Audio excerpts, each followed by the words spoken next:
Welcome to Thiruvarur Samayal. இன்னைக்கு நம்ம சேனல்ல தேங்காய் பால் சாதம் எப்படி பண்றதுன்னு பார்க்கலாம்.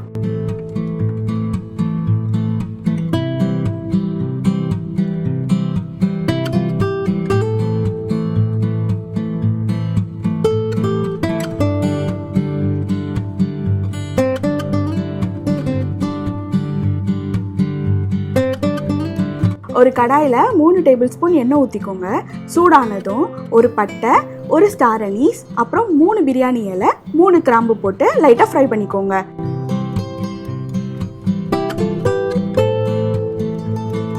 அடுத்து 3 மீடியம் சைஸ் வெங்காயம் சேர்த்துக்கோங்க.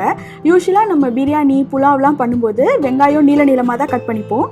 அதே மாதிரி இந்த தேங்காய் பால் சாதத்துக்கும் நீள நீளமாகவே கட் பண்ணிக்கோங்க. ஏன்னா இந்த தேங்காய் பால் சாதத்தில் நம்ம வெங்காயம் பட்டாணி தவிர வேறு எந்த காய்கறியும் ஆட் பண்ண போகிறதில்ல. நீங்கள் சின்ன சின்னதாக கட் பண்ணிட்டா அரிசி வெந்ததுக்கப்புறம் அப்புறம் வெங்காயம் இருக்கிறதே தெரியாது. அடுத்து பச்சை மிளகாய் சேர்த்துக்கோங்க. நான் 10 பச்சை மிளகாய் எடுத்திருக்கேன். இந்த தேங்காய் பால் சாதத்துக்கு நம்ம பச்சை மிளகாய் மட்டும்தான் காரத்துக்காக சேர்க்குறோம்.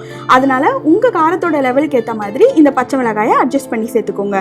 இப்போ இந்த வெங்காயம் பச்சை மிளகாய் இது ரெண்டுத்தையும் நல்லா வதக்கிக்கோங்க. நல்லா வதங்கினதுக்கு அப்புறம் 2 டேபிள் ஸ்பூன் வர மாதிரி இஞ்சி பூண்டு பேஸ்ட்டையும் சேர்த்துக்கோங்க. இப்போ எல்லாத்தையும் சேர்த்து 2 மினிட்ஸ் நல்லா ஃப்ரை பண்ணிக்கோங்க. ஒரு கைப்பிடி அளவு புதினா இலையும் கொத்தமல்லி இலையும் சேர்த்துக்கோங்க.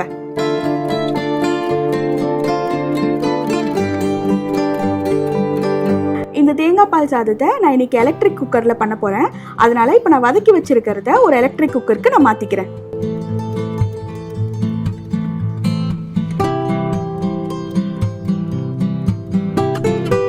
அடுத்து நம்ம தேங்காய் பால் சேர்க்க போகிறோம். யூஸ்வலாக நம்ம 1 கப் பாஸ்மதி ரைஸுக்கு 1.5 கப் தண்ணி சேர்த்துப்போம்.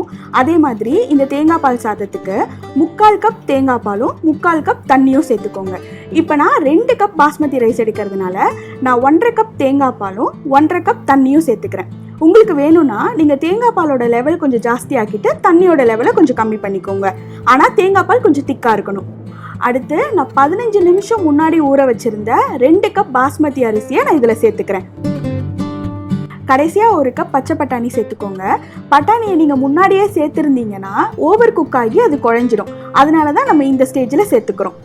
இப்போ இதை நல்லா ஒரு மிக்ஸ் பண்ணிவிட்டு தேவையான அளவு உப்பு சேர்த்துக்கோங்க.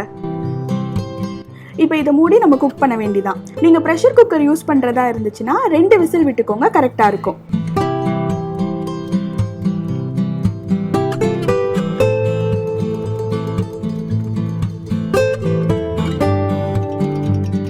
விசில் அடங்கினதுக்கு அப்புறம் ஓபன் பண்ணி பாருங்க. சூப்பரான வாசனையான தேங்காய் பால் சாதம் ரெடி ஆயிடுச்சு.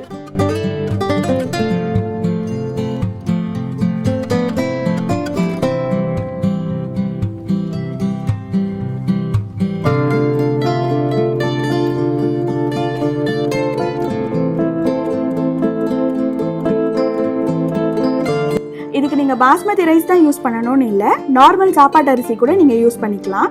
உங்களுக்கு வேணும்னா கொஞ்சம் முந்திரியை நெய்யில் வறுத்து இந்த சாதத்தோடு சேர்த்துக்கோங்க, இன்னும் வாசனையாக இருக்கும்.